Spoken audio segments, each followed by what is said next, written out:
still feel that it's like, how many nights in a row can you sell out the Wilbur Theater to feel like, hey, I think I'm onto something here. I feel like maybe I'm doing it. Yeah, but because I don't know.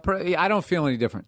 That's basically it. There's some people that are the exact opposite. First time they get a laugh, they're like, dude, I'm like semi-famous. I'm crushing it.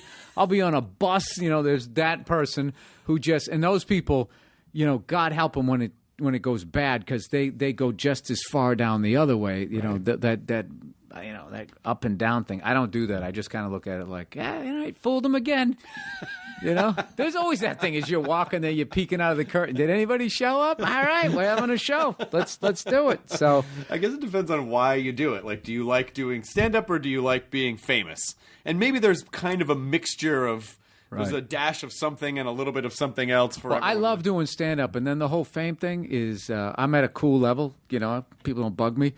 But I also think, like, to be honest, like what fame was when I started in '92 and what it is now is completely different. Right. Back then it was just like, I mean, I don't know. There wasn't all these cell phone cameras and blogs and social media and just every fucking thing you did. Like, I saw this poor bastard. He tried to be like, hey, man, going on tour. And he had a picture of him standing in front of like a private jet in a car and all that shit.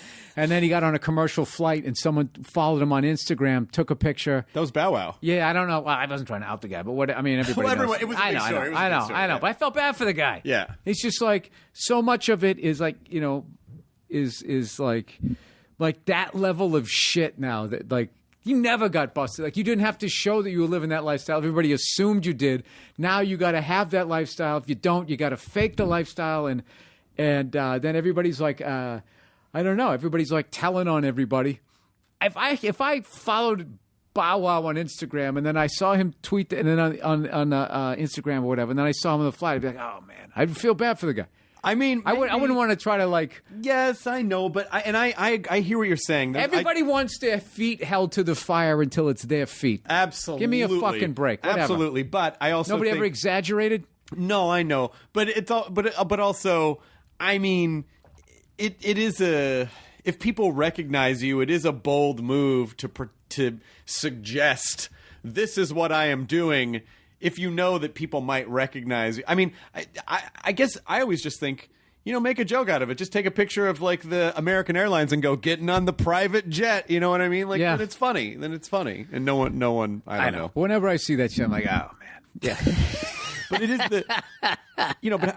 but it is, it's also our fault for posting shit every day and trying to let people in and trying to go, this is, Absolutely. But I can still feel bad for somebody. Yeah, like I did. Like, I felt that's bad also too. like a dude who's like, he was like a child star and shit. Like, Yeah, who was really sitting there thinking at the age he was putting out albums, like, how do I top my last album? Right. I always have to feel there's adults behind that. Oh, 100%. So he's still trying to figure out who the fuck he is and all this stuff.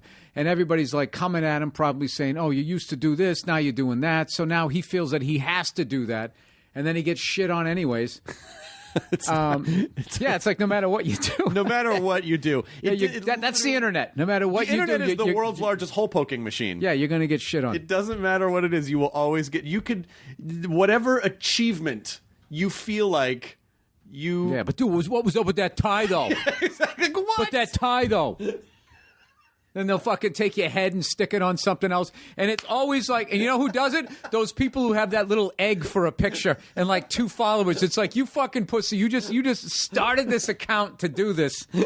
I've had fantasies of finding the fucking people. Like I've literally on like some of the shit that people say. And, that's what's funny. Like sometimes when you're listening to, people, it's so hard for women to do that, or it's so hard for this. But it's like, dude, everybody's getting. If you're on the internet, you're sitting on a Dunkin' Everyone stool. getting shit, but also, your comedy voice. There's almost like this Newtonian equal and opposite reaction because I don't know what that means. You have okay. Is that neutrons? No. You going molecular here? No, I mean, in a way, it's just basic physics. So like, there's a little shade there. It's just basic physics, but it's the equal and opposite reaction to, like, you're creating momentum because your comedy voice is aggressive at times. You are making strong statements about things. You're making it's like you are taking a stand about stuff. Express my ideas loudly. Yes.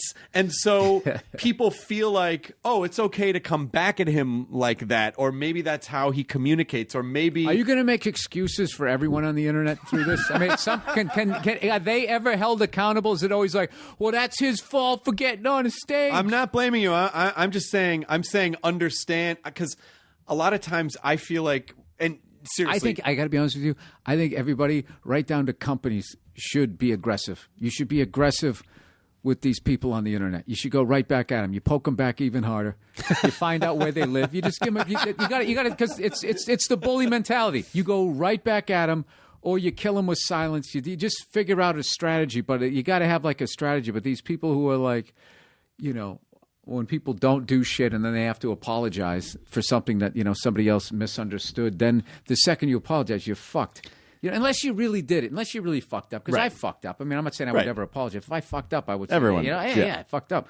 But those people that are just like, oh, sorry, that was just... I was stuck in traffic, and then once you do that, it's just blood in the water. they just rip you apart.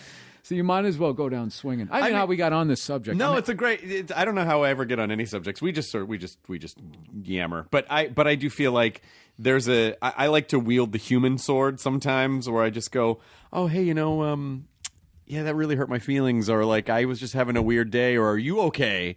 Because that seems like an aggressive... At that like really hurt my feelings, you can actually fuck people up by doing that you don't get mad. No. Somebody was telling me they said that. It was like, oh, so what exactly about the special didn't you like? Yeah. And then they're all like, oh, shit. Then you become like a person to them. Yeah. Well, that's the thing is that, you know, when you're presented in largely two-dimensional form to people, that third dimension, the dimension that humanity exists in, is literally not there. So they do not see you as a person, and so they feel like, oh, hey, you know, like I can rile this guy. I don't give a shit whether they see me as a person or not. I just don't like people taking free shots. Like I always feel like I got to get, you know, I'm supposed to just sit there and take that? No. My wife will be like, just ignore it. Just plow ahead. But who gives a shit?